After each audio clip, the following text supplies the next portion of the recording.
Welcome to Trace परीक्षा। Dear student, exam view point से general knowledge के जितने भी इंपॉर्टेंट क्वेश्चन बन सकते हैं आज हम इस वीडियो में बिल्कुल टॉपिक वाइज डिस्कस करने वाले हैं। तो वीडियो को एंड तक जरूर देखें, वीडियो में दिए गए क्वेश्चंस को जरूर अटेम्प्ट करें और देखें कि आप कितने क्वेश्चंस को अटेम्प्ट कर पाते हैं।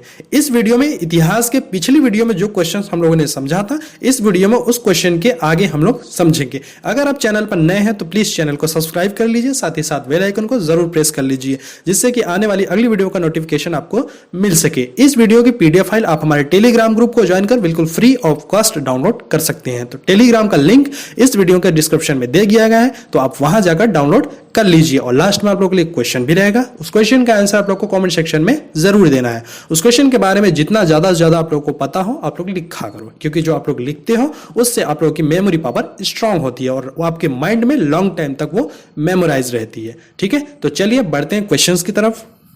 पहला क्वेश्चन है, अणुव्रत शब्द किस धर्म से जुड़ा है? ए हिंदू धर्म, बी बौद्ध धर्म, सी जैन धर्म, डी लोकायत मत। तो इस क्वेश्चन का आंसर होगा सी, जैन धर्म से जुड़ा हुआ है। ठीक है, अणुव्रत जैन धर्म से शब्द से जुड़ा हुआ है। ठीक है, नेक्स्ट क्वेश्चन, बुद्ध ने सर्वाधिक उपदेश कहां दिए? ए पावापुरी, बी गांधार, सी उज्जैन, डी श्रावस्ती। तो इस क्वेश्चन का आंसर होगा डी, श्रावस्ती में। ठीक है, कौशल के श्रावस्ती में इन्होंने अपना यानी कि सर्वाधिक उपदेश दिया। अच्छा, कौशल की बात करें तो कौशल प्राचीन भारत के 16 महाजनपदों में से एक था ये कौशल। ठीक है, अगर इसकी राजधानी की बात करें तो कौशल की जो है कि पहली राजधानी अयोध्या थी। ठीक है, उसके बाद दूसरी ये श्रावस्ती, ठीक है, श्रावस्ती थी। इतना आप लोग को इस क्वेश्चन के बारे में पता चला। नेक्स्ट क्वेश्चन,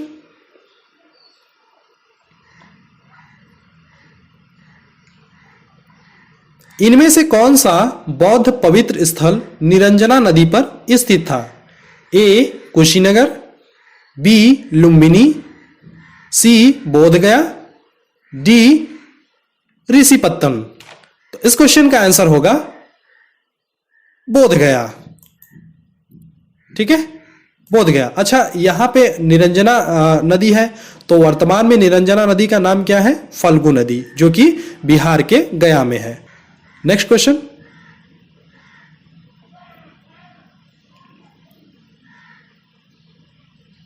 अशोकाराम विहार इनमें से किस स्थान पर स्थित था? ए कौशाम्बी, बी श्रावस्ती, सी पाटलिपुत्र, डी वैशाली। तो इस क्वेश्चन का आंसर होगा सी, पाटलिपुत्र। नेक्स्ट क्वेश्चन, निम्नलिखित में सम्राट अशोक की वह पत्नी कौन थी जिसने उसको प्रभावित किया था? ए गौतमी, बी कारुआकी, सी चंडालिका, डी चारुलता। तो इस क्वेश्चन का आंसर होगा बी, कारुआकी। अच्छा, अभी तक आप हमारे चैनल को सब्सक्राइब नहीं किए हैं तो प्लीज इसको सब्सक्राइब कर लीजिए। बगल में एक बेल आइकन बन के आया होगा, उसको ऑल पे क्लिक कर लीजिए जिससे कि आने वाली अगली वीडियो का नोटिफिकेशन आपको मिल सके। आप हमें इंस्टाग्राम Roni_M98 पर भी फॉलो कर सकते हैं, वहां भी मैं डेली के डेली क्वेश्चंस को पोस्ट करता हूं, वहां भी आकर आप लोग क्वेश्चन का रिप्लाई कर सकते हैं। नेक्स्ट क्वेश्चन, बिंदुसार ने विद्रोहियों को कुचलने के लिए अशोक को कहां भेजा था? ए उज्जैन, बी तक्षशिला, सी वैशाली, डी स्वर्णगिरी। तो इस क्वेश्चन का आंसर होगा बी, तक्षशिला। ठीक है, तक्षशिला बिंदुसार ने अशोक को जो कि विद्रोहियों को कुचलने के लिए भेजा था। अच्छा, तक्षशिला कहाँ है? तो वर्तमान में तक्षशिला पाकिस्तान में पंजाब प्रांत के रावलपिंडी जिले में स्थित है ये तक्षशिला। ठीक है, अच्छा, बिंदुसार यहाँ पे दिया हुआ है तो बिंदुसार की बात कर लेते हैं। ठीक है, बिंदुसार की अगर शासनकाल की बात करें तो बिंदुसार 298 से 272 ईसा पूर्व तक इसका शासनकाल है। ठीक है, बिंदुसार के और अदर नाम की बात किया जाए तो इसका अदर नाम होता है अलिट्रोचेट्स एंड अमित्र घात, इसका और भी नाम होता है। ठीक है, अगर बिंदुसार के माता पिता की बात करें तो बिंदुसार के पिता का नाम था चंद्रगुप्त। ठीक है, चंद्रगुप्त। माता का नाम क्या था? दुर्धरा। अगर बिंदुसार के वाइफ की बात करें तो बिंदुसार के वाइफ का क्या नाम था? तो सुभद्रांगी बिंदुसार के पत्नी का नाम था। बिंदुसार के अगर पुत्रों की बात करें तो बिंदुसार के टोटल 99 पुत्र थे, जिसमें से एक अशोक भी था। ठीक है, अशोक महान। ठीक है, अगर बिंदुसार के टीचर की बात करें, अध्यापक की बात करें बिंदुसार के, तो अगर बिंदुसार के पॉलिटिकल टीचर की अगर बात करें हम लोग, तो पॉलिटिकल टीचर कौन था बिंदुसार का, तो वो खल्लाहटक था। ठीक है, खल्लाहटक थे। ठीक है, उसके बाद अगर रिलीजियस टीचर की बात करें तो वो पिंगल वत्साजीव थे। ठीक है, बिंदुसार के जो कि रिलीजियस टीचर जो कि पिंगल वत्साजीव थे। अगर बिंदुसार के रिलीजन की बात करें तो बिंदुसार का रिलीजन क्या था, आजीविक था। ठीक है, बिंदुसार का रिलीजन क्या था, आजीविक था। अच्छा, बात करें बिंदुसार का, तो यहां पे अगर बात करें कि बिंदुसार के शासनकाल में ही डायमेकस और डायनोसियस जो कि बिंदुसार के ही शासनकाल में भारत आए हुए थे। ठीक है, कौन कौन, डायमेकस और डायनोसियस। ठीक है, अच्छा, डायमेकस कहां का था, तो डायमेकस सीरिया का था और डायनोसियस मिस्र का था। ठीक है, तो इतना आप लोग बिंदुसार के बारे में जान लिए। अच्छा, यहाँ पे अशोक दिया हुआ है। ठीक है, अशोक यहाँ पे दिया हुआ है, तो अशोक के बारे में कुछ जान लेते हैं।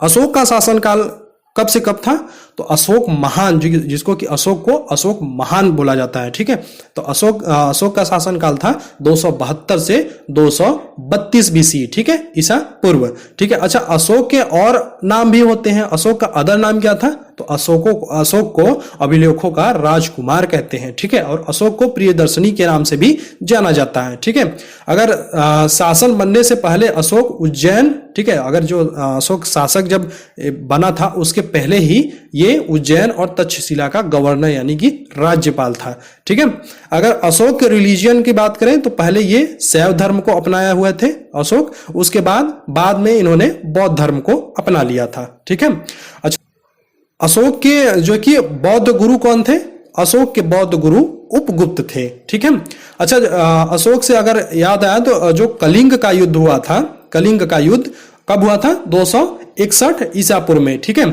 जब अशोक का जो कि शासनकाल का 8वां ईयर था। ठीक है, 8वां ईयर था, शासनकाल का 8वां ईयर था, तब जो है कि कलिंग का युद्ध हुआ था 261 ईसा पूर्व में। अच्छा, कलिंग की बात करें तो कलिंग का इंफॉर्मेशन यानी कि कलिंग युद्ध के बारे में जानकारी कहाँ मिलती है, तो कलिंग युद्ध के बारे में जानकारी हमें जो कि हाथी गुम्फा अभिलेख से मिलती है, जो कि खारवेल द्वारा जो कि इसको वो करवाया गया था। ठीक है, खारवेल द्वारा इसको उद्धृत करवाया गया था। हाथी गुम्फा अभिलेख से इसकी कलिंग युद्ध की जानकारी हमें मिलती है। अच्छा, कलिंग वर्तमान में कलिंग कहाँ है, तो वर्तमान में कलिंग उड़ीसा में है। ठीक है, अच्छा, उड़ीसा से बात याद आया आप लोग को, उड़ीसा में जो है कि व्हीलर द्वीप है। ठीक है, व्हीलर द्वीप का वर्तमान में अब नाम बदल के क्या हो गया है, एपीजे अब्दुल कलाम द्वीप। ठीक है, एपीजे अब्दुल कलाम द्वीप, जो कि वहां पे मिसाइलों का परीक्षण किया जाता है। ठीक है, नेक्स्ट क्वेश्चन, इनमें से सबसे प्राचीनतम वंश कौन सा है, ए गुप्त, बी कुषाण, सी कण्व, डी इनमें से कोई नहीं। तो इस क्वेश्चन का आंसर होगा डी, इनमें से कोई नहीं। अच्छा, बात कर लेते हैं हम लोग, इनमें से सबसे प्राचीनतम वंश कौन सा था, तो सबसे प्राचीनतम वंश आपका मौर्य वंश था। ठीक है, मौर्य वंश। अच्छा, मौर्य वंश यहाँ पे बात किए हम लोग, तो मौर्य वंश के बारे में जान लेते हैं। तो सबसे पहले मौर्य वंश का हम लोग फाउंडर जानते हैं। ठीक है, मौर्य वंश का फाउंडर कौन है यानी कि संस्थापक कौन है, तो चंद्रगुप्त मौर्य है। ठीक है, चंद्रगुप्त मौर्य। अगर चंद्रगुप्त मौर्य के शासनकाल की अगर बात करें हम लोग, तो चंद्रगुप्त मौर्य का शासनकाल कब से कब था, तो 322 से 298 बीसी यानी कि ईसा पूर्व था। ठीक है, अगर हम बात करें चंद्रगुप्त, तो चंद्रगुप्त को भारत का पहला वास्तविक शासक बोलते हैं। ठीक है, चंद्रगुप्त मौर्य को। अच्छा, चंद्रगुप्त मौर्य को एंड्रोकोटस और जो है कि सेड्रोकोटस के नाम से भी जाना जाता है। ठीक है, और भारत का मुक्तिदाता चंद्रगुप्त मौर्य को बोला जाता है। अच्छा, चंद्रगुप्त मौर्य की राजधानी कहाँ थी, तो चंद्रगुप्त मौर्य की राजधानी पाटलिपुत्र थी। ठीक है, अगर हम बात करें चंद्रगुप्त मौर्य के जो कि घर की, तो चंद्रगुप्त मौर्य का घर जो कि लकड़ी से बना हुआ था। ठीक है, और अगर चंद्रगुप्त मौर्य के मिनिस्टर की बात करें, ठीक है, मंत्री, चंद्रगुप्त मौर्य का मंत्री कौन था, तो चंद्रगुप्त मौर्य का मंत्री चाणक्य थे। ठीक है, चाणक्य। अगर हम बात कर लेते हैं चाणक्य की, तो चाणक्य का और भी नाम क्या है, तो चाणक्य का और नाम, अदर नाम कौटिल्य है। ठीक है, और विष्णुगुप्त है, और चाणक्य को ही भारत का मैकियावेली के नाम से भी जाना जाता है चाणक्य को। अच्छा, विष्णुगुप्त बात करें तो विष्णुगुप्त जो कि चाणक्य के बचपन का नाम था विष्णुगुप्त। अच्छा, चाणक्य है तो चाणक्य के जो है कि पुस्तक की बात करें तो चाणक्य के पुस्तक का क्या नाम था, तो उनके पुस्तक का नाम था अर्थशास्त्र। ठीक है। अच्छा, अर्थशास्त्र यहाँ पे है तो अर्थशास्त्र अर्थशास्त्र के तुलना पुस्तक की तुलना किस पुस्तक से की गई है, तो ये एग्जाम में आता है। ठीक है, ये एग्जाम में एग्जाम व्यू पॉइंट से इंपॉर्टेंट है कि अर्थशास्त्र पुस्तक की तुलना किस पुस्तक से की गई है, तो अर्थशास्त्र पुस्तक की तुलना द प्रिंस पुस्तक से की गई है। द प्रिंस नामक पुस्तक से की गई। अच्छा, द प्रिंस पुस्तक नामक पुस्तक किसने लिखी है, तो ये द प्रिंस पुस्तक नामक पुस्तक ये मैकियावेली ने लिखी है, जो कि इटली के थे। ठीक है, मैकियावेली। अच्छा, मैकियावेली की और पुस्तक का क्या नाम है, तो उनके एक और पुस्तक का नाम है जो कि काफी फेमस है, द आर्ट ऑफ वार। ठीक है। अच्छा, हम बात कर लेते हैं चंद्रगुप्त मौर्य की। तो चंद्रगुप्त मौर्य ने पहली बार महाराष्ट्र, गुजरात और मालवा, जो कि अब एमपी में है, मालवा एमपी में है, जो अब दक्कन से जो कि है। ठीक है, वो चंद्रगुप्त मौर्य ने इन तीनों को पहली बार जीता था। ठीक है, पहली बार इन्होंने जीता था उसको, इन तीनों को। अच्छा, चंद्रगुप्त मौर्य 2 अभिलेख जारी किया था। ठीक है, चंद्रगुप्त मौर्य 2 अभिलेख जारी किया था। ठीक है, पहला था महास्थान, दूसरा सोहगौरा। अच्छा, महास्थान कहाँ है ये अभिलेख, तो ये बांग्लादेश में है। ठीक है, अगर सोहगौरा की बात करें तो ये गोरखपुर में है, जो कि यूपी में पड़ता है, गोरखपुर में है। ठीक है।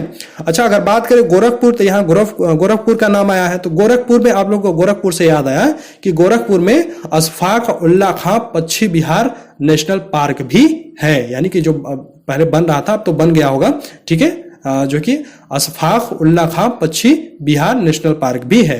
ठीक है, गोरखपुर में। अच्छा, अगर हम बात करें गोरखपुर, तो गोरखपुर जेल में ही आप लोग याद है, आप लोग को गोरखपुर जेल में ही जो कि राम प्रसाद बिस्मिल जी को फांसी दी गई थी, गोरखपुर में ही। ठीक है। अच्छा, गोरखपुर में राम प्रसाद बिस्मिल जो कि कहाँ के थे, तो ये राम प्रसाद बिस्मिल जो कि शाहजहां के थे, शाहजहांपुर के थे। ठीक है, राम प्रसाद बिस्मिल गोरखपुर में ही इनको फांसी दी गई थी। अच्छा, गोरखपुर से याद है, गोरखपुर के बात कर रहे हैं तो सबसे पूर्वोत्तर में सबसे रेलवे का मुख्यालय कहाँ है, तो जो कि ये हेडक्वार्टर उसका जो कि पूर्वोत्तर रेलवे का हेडक्वार्टर कहाँ है, तो वो गोरखपुर में है। ठीक है। अच्छा, सबसे लंबा रेलवे प्लेटफॉर्म की अगर बात करें तो सबसे लंबा रेलवे प्लेटफॉर्म इंडिया में वो गोरखपुर में सबसे लंबा जो कि रेलवे प्लेटफॉर्म। ठीक है, जो कि 1366 मीटर उसकी लंबाई है। अच्छा, अगर दूसरे की बात करें, दूसरा सबसे लंबा जो कि प्लेटफॉर्म कौन सा है, तो वो केरल में है। ठीक है, कोल्लम जंक्शन, जिसका नाम है कोल्लम जंक्शन, जो कि केरल में है। उसकी अगर लंबाई की बात करें तो उसकी लंबाई है 1180 मीटर। ठीक है, तो इतना आप लोग इस क्वेश्चन के बारे में आप लोग को पूरा पता चला। ठीक है, बढ़ते हैं अगले क्वेश्चन की तरफ। नेक्स्ट क्वेश्चन, कनिष्क की राजधानी कहां थी? ए इलाहाबाद, बी सारनाथ, सी पुरुषपुर, डी बनारस। तो इस क्वेश्चन का आंसर होगा सी पुरुषपुर। ठीक है, कनिष्क की राजधानी पुरुषपुर थी। ठीक है, नेक्स्ट क्वेश्चन, भारत में सर्वप्रथम स्वर्ण मुद्राएं किसने चलाई? ए कुषाण, बी शक, सी इंडो बैक्ट्रियन, डी गुप्त। तो इस क्वेश्चन का आंसर होगा सी इंडो बैक्ट्रियन ने भारत में सर्वप्रथम स्वर्ण मुद्राएं चलाई। ठीक है, इन्होंने ही जारी किया। अच्छा, सबसे अगर बात कर लेते हैं यहाँ पे स्वर्ण मुद्राएं की अगर बात यहाँ आई है तो बाकी की चीजों की भी बातें कर लेते हैं। ठीक है। अच्छा, फर्स्ट की अगर बात करें तो जो कि फर्स्ट अगर कॉइन्स की बात करें तो सबसे पहले ब्रॉन्ज, यानी कि ब्रॉन्ज कॉइन किसने जारी किया था, तो ये हड़प्पा के लोगों ने जारी किया था ब्रॉन्ज कॉइन। ठीक है। अगर कॉइन्स की बात करें तो जो कि सबसे पहले गोल्डन कॉइन किसने जारी किया था, तो सर्वप्रथम जो कि गोल्डन जो कि मुद्रा ये जो कि इंडो बैक्ट्रियन ने ही जारी किया था, जो कि ठीक है। और उसके बाद अगर बात करें तो लेड यानी कि शीशे के कॉइन सबसे पहले किसने जारी किया था, तो वो जारी किया था जो कि सातवाहन ने। ठीक है, सातवाहन रूलर ने उसको जारी किया था लेड कॉइन को। ठीक है। और अगर बात करें फर्स्ट जो कि गोल्डन कॉइन किसने जारी किया था, तो फर्स्ट गोल्डन कॉइन जारी किया था चंद्रगुप्त प्रथम ने। ठीक है, चंद्रगुप्त प्रथम ने। अच्छा, अगर बात करें हम लोग चमड़ा का सिक्का, तो चमड़ा के सिक्के भी किसने जारी किया था? सबसे पहला फर्स्ट चमड़ा का सिक्का जारी किया था निजाम विस्ती ने, ठीक है, निजाम विस्ती ने। और अगर हम बात करें कि स्वर्ण यानी कि शुद्ध सोने की मुद्रा सबसे पहले किसने जारी किया था, शुद्ध सोने की मुद्रा किसने जारी किया था? तो वो कुषाणों ने जारी किया था शुद्ध सोने की मुद्राओं, ठीक है। नेक्स्ट क्वेश्चन, किस चीनी जनरल ने कनिष्क को हराया था? ए पाणियर, बी पेंचाओ, सी हुआंगटी, डी होटी।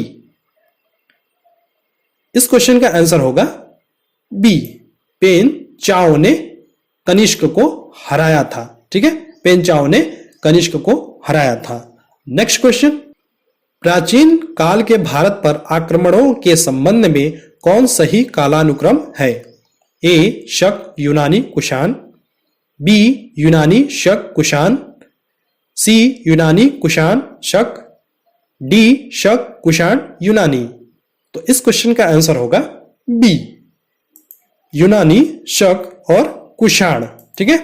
इनका आक्रमण का, भारत पर आक्रमण का सही कालानुक्रम सबसे पहले यूनानियों ने किया, उसके बाद शक ने किया, उसके बाद कुषाणों ने किया, ठीक है। नेक्स्ट क्वेश्चन, तोलकपियम ग्रंथ संबंधित है?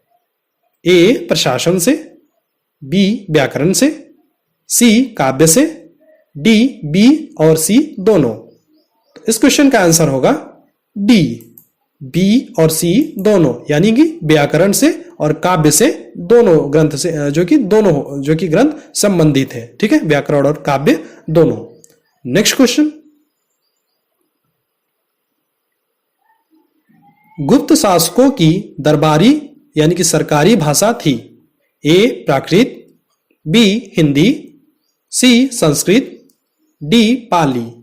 तो इस क्वेश्चन का आंसर होगा सी संस्कृत। नेक्स्ट क्वेश्चन, गुप्त काल के सर्वाधिक लोकप्रिय देवता कौन थे? ए शिव, बी बुद्ध, सी सूर्य, डी विष्णु। तो इस क्वेश्चन का आंसर होगा डी विष्णु। गुप्त काल के सर्वाधिक लोकप्रिय देवता विष्णु थे। नेक्स्ट क्वेश्चन, गुप्तकालीन शासन प्रणाली किस प्रकार की थी? ए गणतंत्रात्मक थी, बी लोकतंत्रात्मक थी, सी राजतंत्रात्मक, डी उपर्युक्त सभी। तो इस क्वेश्चन का आंसर होगा सी राजतंत्रात्मक थी। गुप्तकालीन शासन प्रणाली राजतंत्रात्मक थी। नेक्स्ट क्वेश्चन, कालिदास द्वारा रचित मालविकाग्निमित्रम नाटक का नायक कौन था?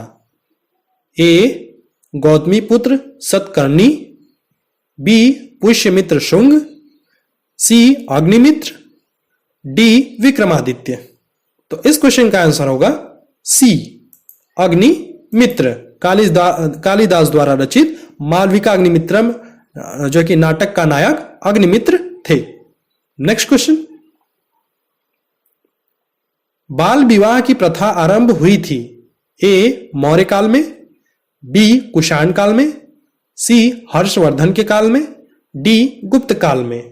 तो इस क्वेश्चन का आंसर होगा डी गुप्त काल में जो है कि बाल विवाह की प्रथा आरंभ हुई थी। नेक्स्ट क्वेश्चन, किस व्यक्ति को द्वितीय अशोक कहा जाता है? ए समुद्रगुप्त, बी चंद्रगुप्त, सी स्कंदगुप्त, डी हर्षवर्धन। तो इस क्वेश्चन का आंसर होगा डी हर्षवर्धन को द्वितीय अशोक के नाम से भी जाना जाता है। ठीक है। नेक्स्ट क्वेश्चन, वेनसांग भारत में यात्रा के समय सूती कपड़ों के उत्पादन के लिए सबसे प्रसिद्ध नगर था? ए वाराणसी, बी मथुरा, सी पाटलिपुत्र, डी कांची। तो इस क्वेश्चन का आंसर होगा बी यानी कि मथुरा। ठीक है। नेक्स्ट क्वेश्चन, नागानंद का रचनाकार कौन था?